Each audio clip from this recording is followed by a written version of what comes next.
Assalamualaikum warahmatullahi wabarakatuh. Kembali lagi di YouTube channel Mas Ayu ZR. Nah, kali ini Mas Ayu bakal ngebahas nih tentang memulai investigasi. Namun sebelum itu, saya adalah Mas Ayu Zawaresi dari Program Studi Komunikasi dan Penyiaran Islam semester 4 Institut Agama Islam Negeri Bengkulu.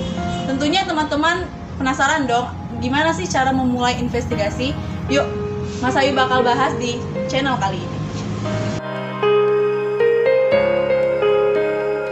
Investigasi harus diawali dengan mencari dan memiliki informasi awal, misalnya laporan audit BPK, laporan masyarakat, dan pemberitaan media massa. Investigasi juga menimbulkan gejala sosial yang muncul di masyarakat, yaitu kita dapat memiliki jaringan atau kontak person yang memadai untuk menggali informasi. Lanjutan seperti memiliki peta persoalan tentang kasus yang akan diinvestigasi dan mengetahui secara umum kerangka hukum dari TPK. Investigasi kita harus melakukan beberapa tahap nih. Yang pertama ada tahap awal, harus adanya petunjuk awal dan harus juga ada investigasi pendahuluan atau riset awal, dan juga nih harus mempunyai pembentukan hipotesis, dan juga harus ada pencarian dan pendalaman literatur dan juga wawancara dengan sumber ahli dan pakar. Dan tentunya harus ada pelacakan dokumen terlebih dahulu pada saat kita mau investigasi. Ada tahap kedua, yaitu pengamatan langsung di lapangan dan adanya pengorganisasian berkas, dan juga harus adanya wawancara lebih lanjut kepada narasumber atau pengorganisasian data dan fakta juga harus ada, dan penulisan laporan serta pemeriksaan ulang atas fakta. Dan yang paling akhir, harus adanya pemeriksaan atas kemungkinan pencemaran nama baik. Nah, itulah tadi langkah-langkah yang harus kita ketahui pada saat memulai investigasi.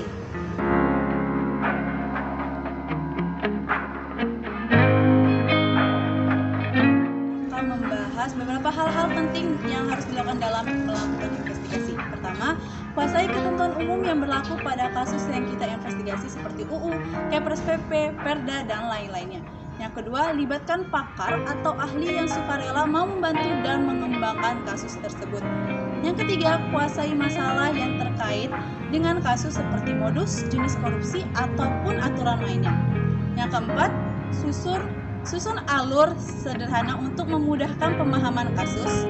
Kita bakal membahas tentang persiapan strategi. Nah, dalam persiapan strategi, lakukanlah beberapa hal-hal berikut nih, teman-teman semua. Yang pertama, yaitu susunlah rencana perjalanan seperti memperkirakan faktor yang mungkin terjadi selama investigasi, prioritas capaian, alternatif antisipasi, dan rencana lanjutan atas temuan tersebut. Dan buatlah identitas penyamaran dan strategi pendukung. Misalnya, dalam investigasi ini kita dapat melakukan beberapa penyamaran yang biasa dilakukan menjadi seorang jurnalis ataupun wartawan. Mahasiswa menjadi orang lokal, peneliti, pedagang, pemburu, dan serta juga strategi pendukungnya. Misal, jika membuat website, kartu nama, kop surat, dan tambahkan wawasan kita. Membangun kontak dengan orang yang dalam akan mempermudah kita dalam memperoleh informasi yang lebih banyak dan juga akurat.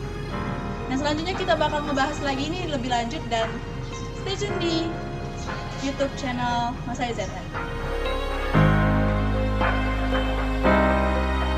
Nah, selanjutnya yaitu pengaman investigator. Dalam investigasi, kita juga harus menghitung potensi resiko, strategi, dan meminimalkan resiko dengan cara konsisten dengan penyamaran yang bakal kita lakukan dan tidak membawa aksesoris yang mencurigakan.